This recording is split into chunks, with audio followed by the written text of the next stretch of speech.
Walter is Austrian, or to be more precise, a Viennese tall, haggard, with a distinct aquiline nose between deep-set, almost black eyes that made me think of Paganini when I first met him. He was called up for service straight after leaving school. Walter is the intellectual among us. He has a piercing, analytical mind, is well-read, and, in my opinion, a cynic. Pete is different in almost every way. Coming from a Hamburg family, he is sturdy, strong, blonde with blue eyes, a believer rather than an intellectual, optimistic compared to Walter, who always leans toward the gloomy side. When Pete and I entered our tent, back from our lesson, we were received by Walter with one of his typical sarcasms. "Ah, our disciples of Greek are back. Are our educational aspirations satisfied for today? I hope our distinguished teacher has brought us safely through the Greek alphabet." Walter was lying on his field cot, hands clasped behind his neck, meditating as usual. Without turning his head towards us, he continued, "I wonder what you think you'll gain from Greek. Believe me, it's of no use. At least it's been of no use to me. On the contrary, my education kept me from learning English. Do I love my step career to climb in this cage from storeman to storekeeper to Greek? Not that I know of. Was it of any use to me in the army? No, sir, on the contrary again. I learned very quickly never to mention my knowledge of Greek, not even that I had been a student at the gymnasium. As for me, there's a simple practical reason." Pete took up Walter's skepticism. "I want to know the roots of so many medical terms derived from Greek. I'm certain it'll help me a lot at university." "Maybe yes. And what about you, Johann? Also interested in etymology? It's not as obvious as with Pete." "Well, no, you're right, although it's obvious that you need something to occupy your mind with," I replied rather lamely. I had no desire to let myself be drawn into another one of our discussions that often turned acidic. "What?" Walter exploded. "Need to occupy your mind? My dear Johann, I don't know how to unload my mind from the heap of problems that keep troubling me. Can you explain to me, for instance, how it could happen that I am stuck in this goddamned cage, although I did everything to stay out of the mess? How did all of this come about? What were the mechanisms at work? Those are only some of the questions my mind is occupied with day and night." "Don't think, Walter, you're the only one troubled with these questions," I replied. "Privileged as you are with knowing Greek, however, I'd think the philosophers would make it easy for you to solve your problems. Are you thinking of someone in particular?" Plato's state just crossed my mind. The chaplain and I talked about it the other day. Little as I know of him, I would think that you could find some answers there. Wasn't he born into a war as we were? And didn't he know from experience that an individual cannot exist except within a community, and that, in turn, the individual owes certain obligations to the state so that both will survive? I think that's an answer to your question, isn't it? It's a wisdom as old as philosophy. It's a strong argument for Greek, by the way." "Old and rotten," Walter retorted passionately, rising from his cot. "The idea of the individual as a subordinate of the state is the root of all evil in the history of man. It's the same with the church. It always ended with the oppression of man by the ruling class in the name of some higher entity. The Enlightenment put reason in the place of the authority of the church. The French Revolution restored the natural freedom of the individual, his freedom from state authorities. All in vain. Somehow the old institutions and patronage returned or prevailed. Incredible but true. If the state would only ensure that everybody can look after his own interests, all would be fine. Harmony would be the result, brought about by the invisible hand of reason. You ever heard about the invisible hand of reason? That's the wisdom of the modern age. Plato's state, my dear Johann, is dead." Walter sat down on Pete's field cot opposite mine, ready for a new round of discussion. "I'm no expert in this. I don't know whether Plato's ideas are dead in the world of philosophy," I said, "but I do know they are alive in the real world. Aren't we constantly dealing with national states and their endless rivalries, and in the last decades also with aggressive organizations like the Comintern? The question is, how to prevail in this world where insoluble issues are fought out in wars. Individual freedom is fine, as long as there is peace. You can't prevail, though, can't fight or prepare for a war on the basis of individualism. If everybody only looks after his own personal interests, a state cannot exist, nor can a nation. Both will perish in the world of reality, and with them, the rest of your personal freedom you can only enjoy within an organized community. Thank goodness there are people who feel there are values that reach beyond one's own self, and that are worth sacrificing some of one's precious individuality. You just won't learn, Walter replied. If it weren't for people like you, always eager to make sacrifices for the so-called common good, people like Hitler or Stalin would never succeed. You are nothing. Your people are all that matter. That's what you were taught in the Reich. It's the philosophy of all totalitarian systems. They depend on people like you. The evil lies with the idealists. God save us from the faithful, the patriots, the do-gooders. It was not Walter's first challenge, but this time it was unmistakably serious. He was glaring at me with flashing eyes, waiting for me to reply. Now you are talking nonsense, Walter. It's not the philosophy of totalitarian systems. It's true of all states. Neither Churchill nor Roosevelt could have waged war without suspending individual freedom and relying on the idealists to whom I gladly profess allegiance. With individualists, both would have lost their war long ago, which I'm afraid is not quite what you had in mind, I added accusingly. I can see no virtue in individualism nor reason. In the world we are living in, it comes down to egoism, selfishness. What is the opinion of a medic on that? I added, seeing that the discussion with Walter wouldn't get us anywhere. Well, coming from a practicing Protestant family, I must raise objections against both of your attitudes, Pete began. I don't know what to do with the state, the common good, the invisible hand of reason, liberalism and all that. A Christian simply wants to help his fellow human beings. Love thy neighbour is the guiding principle. Doing that, you have to make sacrifices, to give away much of your personal interests and freedom. It's quite natural. Yes, there will always be sacrifices for goals that reach beyond your own self, but in the name of God rather than in the name of the people, which is a questionable authority. And then yes, there must be freedom of the individual freedom to act as a Christian. As long as you are aware of that, I mean of serving God, you are secure from sacrifices in the name of evil and from egoism and selfishness. It's all quite simple. He smiled at us. It's too simple, Walter said. Must I enumerate all the evil done in the world in the name of Christianity? There is no security against abuse as long as man will continue to act in the name of some higher authority. First subordination, then devotion and slavish obedience, fanaticism, inquisition, security police, and in the end, slavery and death for all who want to resist. It's so obvious after all we have been through. No more altruism, Christian or national, no more idealists. For these are the elements of collectivism, which is the arch enemy of individual freedom and is the reason why I am here. Sophism, Walter, pure sophism, Pete protested. With that you won't overthrow basic principles of Christian religion. It's so obvious to me that it is a natural virtue of man to want to serve a cause that reaches beyond his own self. Of course it must be safeguarded against abuse, namely by the conscience, sharpened by the principles of our religion. The safeguard of conscience may fail with the weak, but it is there.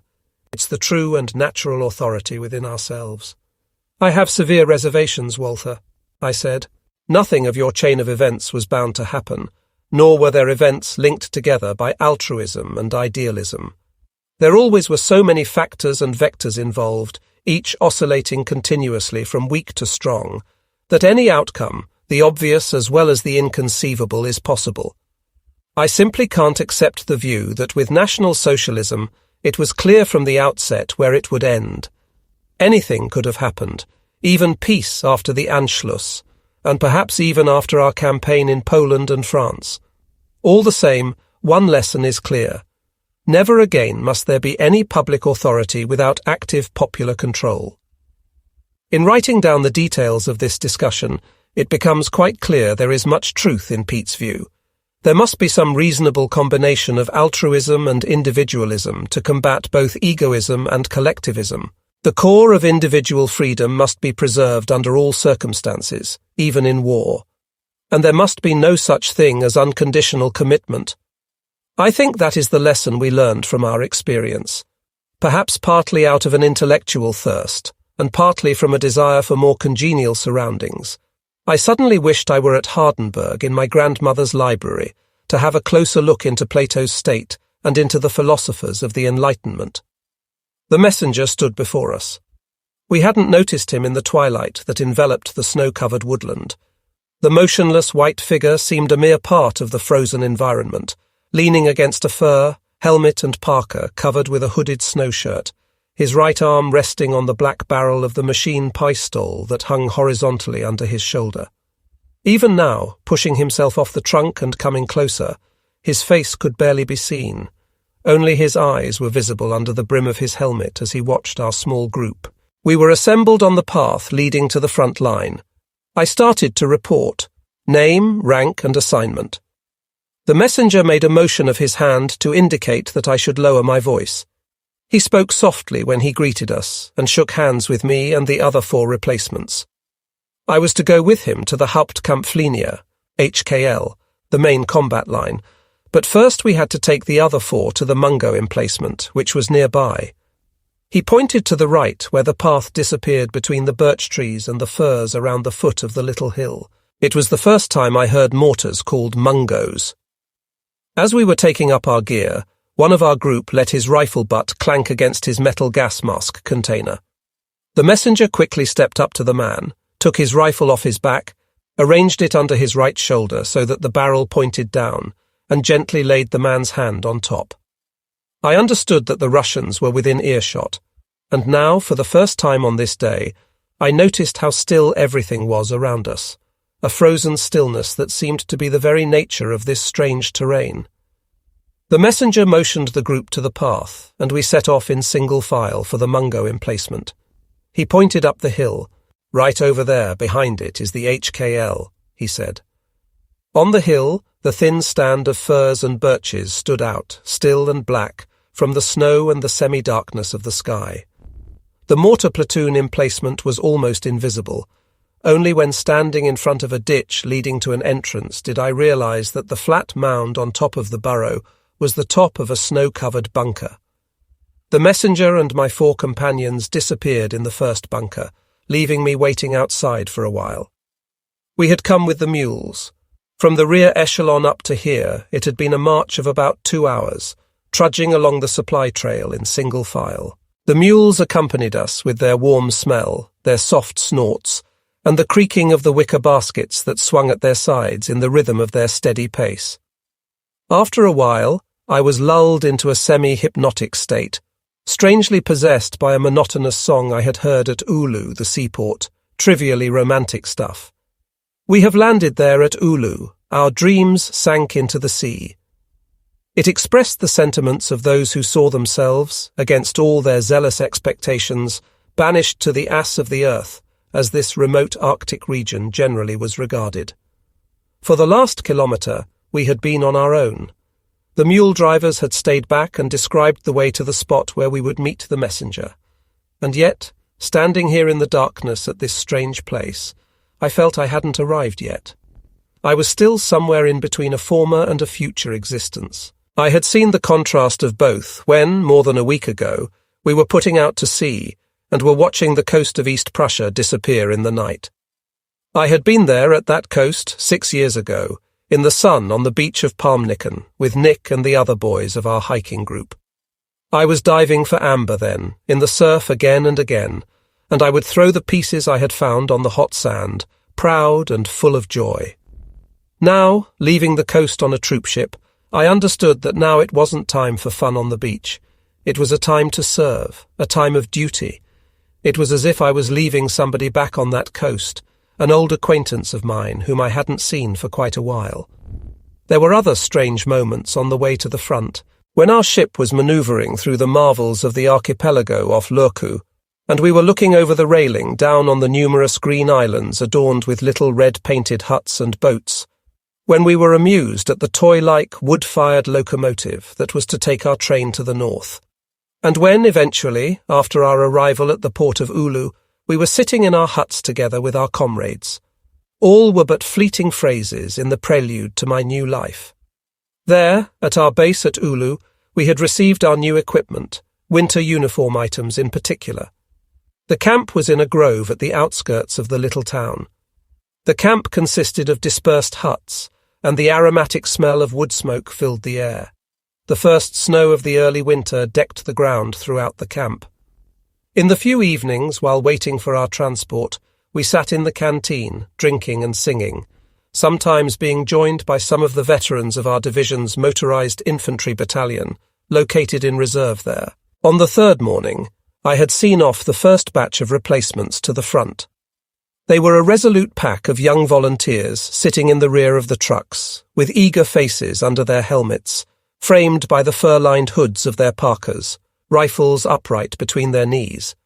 The chance of running into one of them or someone from my former training company out there was small. Another farewell then, some brave smiles, some waving, and the transport quickly vanished into the whirling snow. "Cigarette?" I spun around, facing the messenger, who silently had returned from the bunker. My reverie was over. "Thanks." I lit a match for him, cupping the flame. For the first time I could see his features more closely. He had a pleasant, clean-shaven young face and light hair. He was only 2 or 3 years older than I, but looked seasoned. Under his half-opened parka, I could see the ribbon of the Iron Cross. "Welcome again," he said in his soft way of speaking that I'd become accustomed to. "You know it's the heavy machine gun company of our battalion you're going to, the 14th. The gun I'll bring you to is integrated in the sector of the other mountain infantry regiment in our division, pretty near the Ivan, hardly 150 meters distant. Over there is our company command post," he continued, pointing in the direction opposite the Mungo emplacement. "The chief wants to see you in the morning. I'll take you there." Learning ahead, he pointed to the left. "Over there is a lake. That's where the sector of our regiment ends towards the north. On the other side of the lake, the positions of our sister regiment begin, stretching farther up to the north and ending nowhere, in the swamps and lakes with only some strong points. That's the north flank, which was a common expression with us. And over there, to the right, runs the road to Luki, the road, as we call it. That's where other parts of our regiment are positioned, on both sides of it." I nodded to all he had said, but I must have looked somewhat perplexed. I had understood nothing. All I could perceive was that the division's positions were concealed somewhere in this snow-covered, thinly wooded environment. "You'll figure it out for yourself before long," he said. We put out our cigarettes. "Let's go, and be quiet. There are snipers over there, even when it's dark." He went ahead, along the path up the hill. Suddenly I heard a pistol shot. A flare hissed skyward, quivering high above the ground and casting a tremulous white magnesium light over the sparse birch trees and conifers. Black stripes shaded the snow. Both of us stood frozen on the flat top of the hill, he from experience and I from awe. Now I could see that the slope ended in a depression, which extended toward a hill opposite ours. I tried in vain to discover the enemy positions the messenger said were only 150 meters away. The flare went out, and another soared up. At that moment, further down on our side, a machine pistol opened up, firing 2 short bursts. Then the sustained fire of a machine gun followed. Immediately, all hell broke loose. From the opposite hill, 2 machine guns opened fire. To the left, another one of our machine guns joined in. I remained standing upright in the shade of a tree, just as if I were a bystander, uninvolved in what was happening in front of us, only that there were strange sounds all around me. "Take cover! Hit the ground, man!" the messenger shouted. He was lying flat in a small hollow. I came down the same second, suddenly realizing that we were amidst the scattered fire of a Russian machine gun that was raking the surface of the hill and hitting the trunks with sharp smacks. It dawned on me that I had just escaped an early death, a stupid and entirely useless one. "Over here!" the messenger shouted. With a few jumps, I was at his side. Down in front, short burps of submachine guns mixed with the other small arms fire. The messenger cursed. He pointed down the slope. "Over there, the ditch. We must be in there before they start off with their mungos. I'll jump first. You follow me right away," he hissed. When the messenger darted off, I heard the mortar discharges on the other side. Pop, pop, pop, pop. I waited, Then the bursts of the first round came hurrying up the slope. Wham! Wham! Wham! Wham! In rapid succession. Now! Quick! The messenger yelled, and up I jumped and landed beside him in the ditch. The reality of the HKL was tougher and crueler than I had imagined, reminding me of the surprise in my boxing lessons in the Jungvolk camp, when I got hit full in the face for the first time. More mortar fire followed, with shells bursting all over the hill, and there were more firings on both sides in between. Pop, pop, pop, pop. But the messenger, disregarding the turmoil, rushed forward along the system of ditches we were in now, ducking and running, while I kept stumbling and panting behind. Suddenly, hearing the swish of another shell, quite close, we took cover on the floor of the ditch. Instantly I was shocked by the blast of the shell bursting right on the parapet. When I came to, the messenger was kneeling beside me. You all right? Yes, quite all right, I think. It's over, he said. I got up and looked over the parapet where the impact had torn a dirty gap, but the woodland around us was dark and still as before. I felt a sharp pain behind my left ear and realized that when I had thrown myself down on the floor, I had been hit hard by the butt of my rifle. The bunker was right behind the next corner. A curved ditch led down to the entrance. A few steps and we stopped short in front of the crude door. We could hear a tune being played on a harmonica coming from within. The messenger grinned and pushed the door open. Nobody was there except for a fireguard slowly emerging from the dark background and casually knocking out his instrument in his palm. You're a fine one, playing your harmonica while hell is breaking loose outside, the messenger said, and shook hands with the black-haired sturdy man. It's just because of the noise, he said with a broad grin. Gets on my nerves. And whom do we have here? Our replacement, I guess. Right, it's Johann Voss, and this is Heinz Baumer, Rifleman 3 on this gun. We shook hands. I had a look around. It was a dugout built for 7, warmed by a small stove and lit by a carbide lamp that gave off a blue-white light and a pungent smell.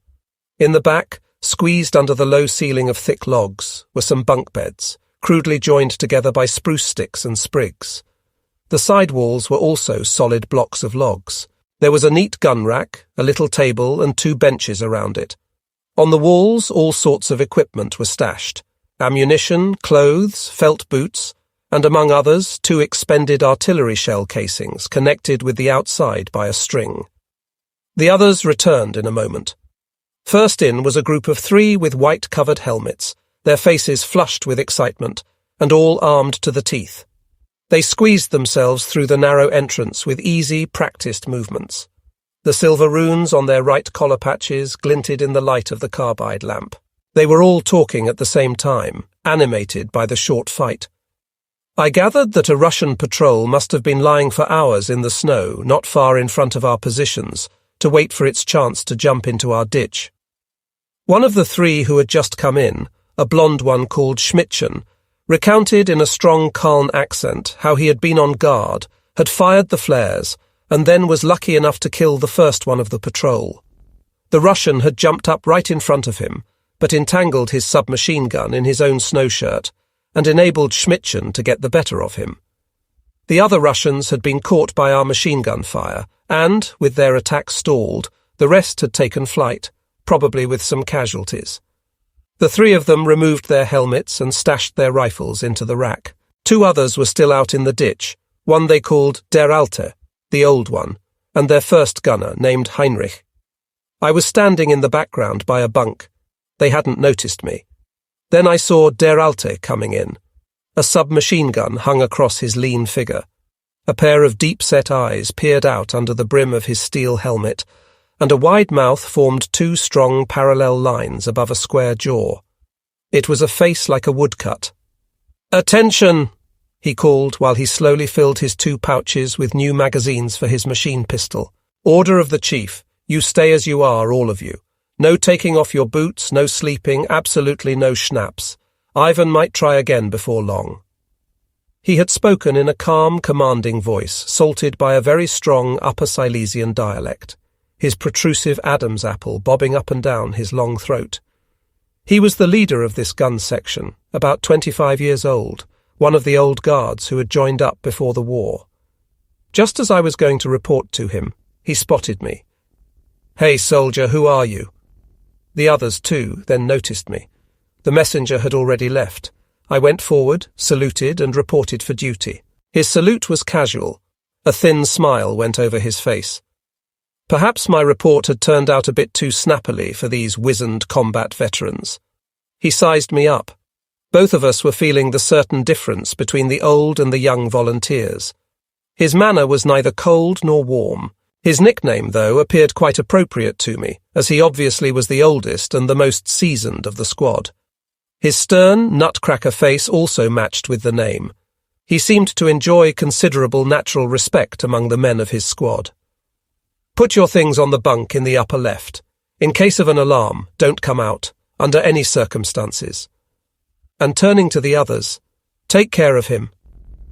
I shook hands with the others and answered their questions about my personal and military backgrounds. Such was my first encounter with the front line. I arrived in a still forest, experienced an explosion of violence, and had a friendly reception in the bunker. The vague notions about my new assignment now had found their form: the land, the front, and the faces of my new comrades. Here, in this setting of icy marshes and swamps, of snow-covered woodland, of brooks and lakes, of a front line clutching at a forlorn slope and ribs of land at the 66th degree north latitude, the Arctic Circle, I had met what would from now on be my home, my life, and my fate, the 3D Battalion. A terrible bang jolted me from a deep sleep. I was on the upper bunk in our dugout. It was the 6th day of December in 1943. Feeling a piercing pain, I realized I had bumped my forehead against the log ceiling. Above the bunk next to me, the roof had been ripped open. A big hole let in the dim light of a subarctic noon. A Russian anti-tank gun was blasting away at our position and had torn apart the thick layers of logs, stones, and dirt on the top of our bunker. The gun's reports were fast, dry, and hard, instantly followed by the impacts of the shells. Inside our bunker, the expended shell casings, jerked by the string from our MG emplacement, jangled their maddening alarm. Still numb, I jumped into my felt boots, getting ready to rush outside. The alarm stopped, and at the same moment I heard our own machine gun opening fire. Then the Mungos on the other side began firing. Pop, pop, pop, pop, sending over shell after shell that plastered the ground around us. The Alta, already in his parka and with his helmet on, was grabbing his submachine gun. With quick, measured movements, he stuffed his pockets full of hand grenades. "Folks, it's getting serious. Come on out, quick!" he shouted and dashed outside. Heinrich was right behind him, both on their way to the machine gun emplacement. I followed with the others, running along the ditch, always ducking from the mortar fire. Orders were unnecessary in a situation like this. Each knew his place. Mine was next to Heinrich as number 2 gunner. At our machine gun bunker, Baumer was blasting away in short bursts, swiveling the gun on its tripod mounting.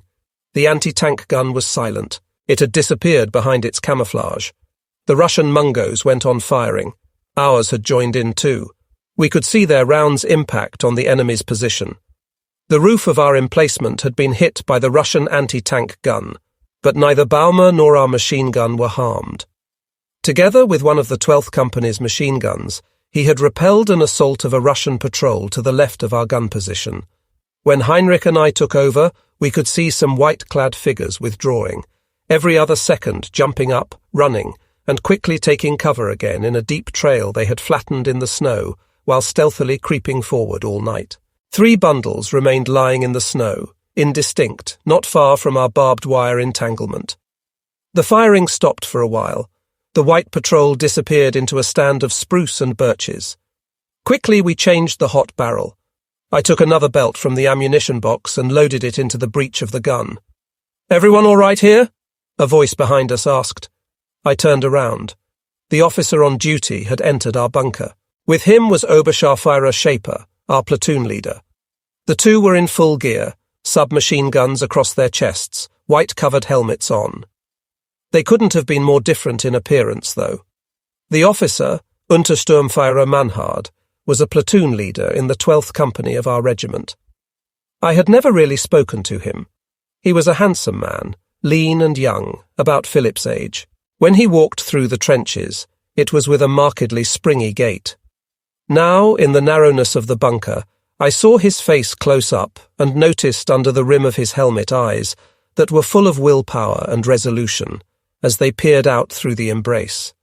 Shaper, on the other hand, was sturdily built, ruddy-faced, a man from a village in Lower Saxony. He clearly was another one of the old guard. He also had a remarkable gait that always reminded me of a farmer trudging in rubber boots across a rain-soaked field of sugar beets. "Yes, so far, Untersturmführer," the Alter said. Mannhard was in a hurry, pressing on with questions. How many we had seen? How many casualties were left in the field? What sort of equipment were they carrying? Most importantly, where was the anti-tank gun? The Alter pointed to a spot directly across the hollow. "Right over there, just beside their machine gun bunker. I've never seen that son of a bitch around here before. Can't be much of an emplacement. Guess they've done it overnight. It happened all of a sudden. Baumer here had them right in his telescopic sight when they tore down the camouflage from the gun and started banging away." Mannhard stepped up to the rabbit-ear trench scope and searched the opposite hill for the gun. "They tried the same stunt with the 1st Battalion a few weeks ago," he said. "What do you think they're up to?" the Alter asked. "Don't know yet. A probe, I guess. Whatever. I think they'll try again before long, and then, I'm afraid, your employment will be their first target.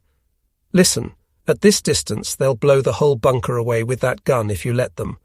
Make sure they don't get another chance. You must silence that gun before it starts doing real harm.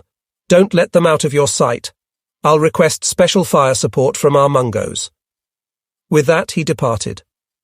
We were waiting while the Alter remained glued to the scope, now and again traversing it slowly to the right and to the left. Heinrich peered over his sight. More than an hour passed in silence, tense and threatening. The 3 bundles in front of the wire remained still. Noon was over, and it was getting dark again, as dark as it gets at this snow-covered latitude. The cold slowly crept up from the ground to my knees, despite my thick boots and the brushwood underneath. Heinrich took a break, leaving the gun to me. No sooner had he left that I saw their gun right across from us as it slowly appeared from behind a screen being torn down and then loomed over the parapet, aimed at our firing position. "There it is!" the Alter and I yelled at the same time. "Fire!" the Alter yelled. The first burst of tracers arced over. I had the Russian piece firmly in my sight and kept the trigger handle tightly pressed. I could imagine the bullets cracking against the shield of their gun and rattling the nerves of the gunners, but penetrate their armour they did not even at the range of only 150 metres. Then came their response. The first round slammed into the roof of our emplacement, tearing away another part of it. The second round was too short. If the next one went through the embarrassment, we'd have had it. Heinrich was back and took over, keeping the Russian gunners pinned down by long bursts of fire. Their third shot also missed, but the duel of life and death wasn't over yet. Then, finally, our mortars started firing. I saw a rapid sequence of impacts around our target, 4 at a time. Another round and then more. The Alter kept watching through his telescope, getting more and more excited about our well-placed Mungo fire. "Cease fire, Heinrich," he called suddenly. "Don't see the gun anymore. I think it's busted." We had a break. We had no sooner changed the barrel, though, when Heinrich had discovered a second Russian patrol, quite distant yet, but coming from the same direction. He swung his gun around, aiming at the white shadows working their way forward in the twilight. "Hold it," the Alter said. "We'll get them at closer range." Suddenly he yelled, "Watch out!" At the same time, the burp of a Russian submachine gun sounded right in front of us, followed by the Alter emptying a whole magazine of his submachine gun right above my head.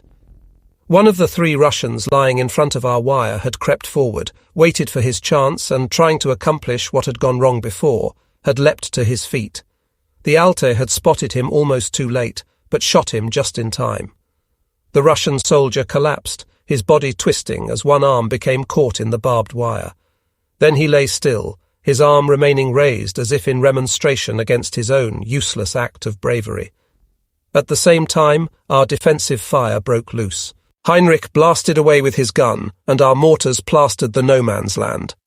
The Ivans had advanced pretty far, but for all their bravery, their patrol had to fall back. All of a sudden, our mortars stopped firing. "Hey, look!" the Alta shouted. "I think the 12th is going after them. Can't believe it. These devils!" I jumped up, and looking through the embrace, I could see the shadows of our men dashing over the white treeless expanse at the left of our hill, and in an oblique direction toward the patrol. They had come rather close and were already about to cut the Russian patrol in two. I heard Manhard's command, loud and clear, ordering the men on his left flank to wheel around and block the Russians' withdrawal. All went very quickly then.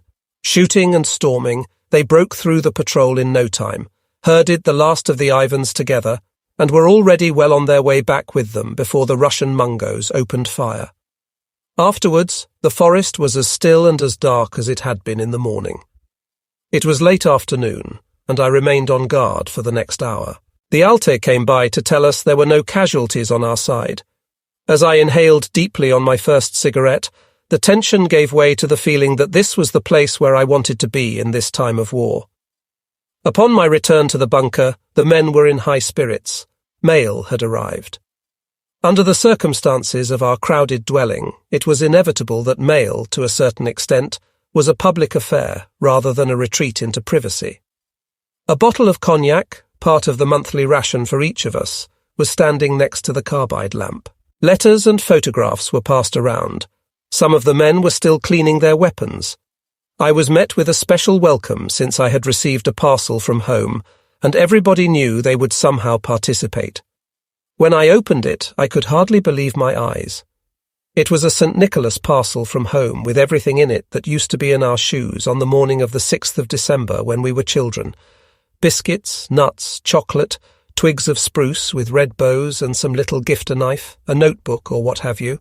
This time it was a small book, Hamsun, Under Autumn Stars. To think that this parcel had reached me over the distance of 4,000 kilometres, by ship, by train, by truck, and on the backs of mules, and that it had arrived in time on the very day, all that was a near miracle.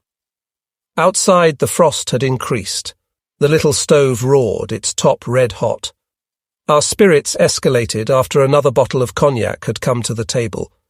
At first the Alte dominated the scene by starting the songs to be sung, telling jokes, ordering others to tell jokes, and showing approval or contempt depending on the degree of filthiness. "Know the story of the two fleas?" he started once more. "No? You don't? Well, here it is. Two fleas meet in the beard of a motorcyclist. Like it here? Says the one. Well, one gets around, but every time he rides there's this awful dreadful draught. Drives me crazy. Well, if you want my advice, find a young woman and nestle in her bosom as soon as possible. It's a fine life there, I can tell you, calm and warm." And that's what the other flea actually did. One day it was gone, but a few weeks later it was back again. How did you fare, my dear friend? You followed my advice? Yes, indeed. I crawled into the bosom of a young beauty, and I had a wonderful time there, just as you said. But one day I discovered an even better place not far away, one that was bushy, warm and cosy, absolutely splendid, magnificent. Good to hear. But tell me, why didn't you stay? Well, I don't know. One day somehow I found myself back in the beard. There was a roar of laughter. Heinrich and I were somewhat more subdued. In general, filthy jokes were not so much in favour among us younger ones. All the more reason for another round of cognac and another song. Baumer on his harmonica started a doleful melody, a favourite of Schmidtchen, the song of a poacher, his daughter and his master, who after a couple of verses eventually all died. Schmidtchen loved that kind of song, and so it went on, the sadder the better. Baumer used to be a master at the art of drawing elegiac melodies out of his simple instrument. Those of us who did not know the words kept humming the melodies, except for the Alte, whose mood had changed, and who was leaning back with a deeply troubled look on his face. All of a sudden he got up and quietly said, "Stop it now, I won't have more of it." "Hey, Alte, don't be a bore." "Let's have some more songs," Schmidtchen shouted, intoning another melody. "I said stop it!" the Alta roared, banging the flat of his hand down on the table. "Curfew now! Tomorrow we'll have our hands full of repair work on the roof. Time to turn in." With that, he left and prepared for his round in the trenches. Before Schmidtchen could further object, Heinrich quickly grabbed his arm, forcing him to understand that it was better not to insist. Our little party was over. The Alta was gone. Heinrich was due for the next guard tour and sat by the fire. I was curious about the Alta's strange behaviour and asked Heinrich what he knew of it. "Well," he said, "it seems he can't stand these kitchen songs. They get him down." And then he told me the story of Sala and the Alta's role in it. He said sooner or later I would hear of it anyway, at least hints or indications which would make me wonder, so it was just as well if he told me now. The Alta was with the combat group that had been the predecessor of our division. Pulled out of the south of Norway, they were thrown to the new front in North Karelia in June 1941, when the campaign up here started. As a motorized unit, entirely unprepared for combat in the woods, their first mission was to take some hills in the wilderness between the Finnish-Russian border and the hamlet of Sala. It was terrain that should have been identified as the stronghold it actually was, if there had been proper reconnaissance, but to safeguard the operation's surprise, none had been allowed. So hardly had they advanced to the foot of the hills when they were cut down by the Russian Mungos and machine guns blasting away from their bunkers on high ground. Our men were pinned down under the enemy's fire. In no time, the dry forest began to burn. Heinrich wasn't with the unit then, but he was told it was dreadful. Roaring fire and smoke filled the area. Mortar shells exploded and scattered machine gun fire caused more and more casualties among men and officers. Communications had collapsed. Before long, they panicked and retreated. The Alta, aware he might burn to death himself, left his comrades behind, either wounded or dead. After Sila had been taken, the dead were recovered, hundreds of them. The Alta was still haunted by his buddies' cries for help in the burning wood. Heinrich finished the story and put some more wood on. His profile was silhouetted by the fire. The account of the grim truth of the division's baptism of fire added to the sombre expression that used to mark his pale, narrow face with the dark eyes. We had talked before and had become kind of close. Born in Königsberg in East Prussia, he had volunteered right after leaving the gymnasium. But for all his idealism, he was a skeptic who took some satisfaction in telling me, the new replacement, that the division's combat record wasn't entirely glorious. After a while, he continued, "The division fought with distinction thereafter, and was reorganized as a mountain division in 1942. The Alta got the Iron Cross. He isn't over it, though, and I doubt he'll ever be." I was to relieve Heinrich on guard at midnight, so it was time to get some sleep. I climbed up into my bunk and fixed the twigs and the boughs from the parcel to the logs of the wall. The roof had been patched up for the time. In the morning, we would begin with the repair behind a camouflage screen that had to be put up before daybreak. It must have been around that time that I became acquainted with Untersturmführer Mahnhard. I was on guard waiting for my relief to come. More snow had fallen. The sky had cleared and it became bitterly cold.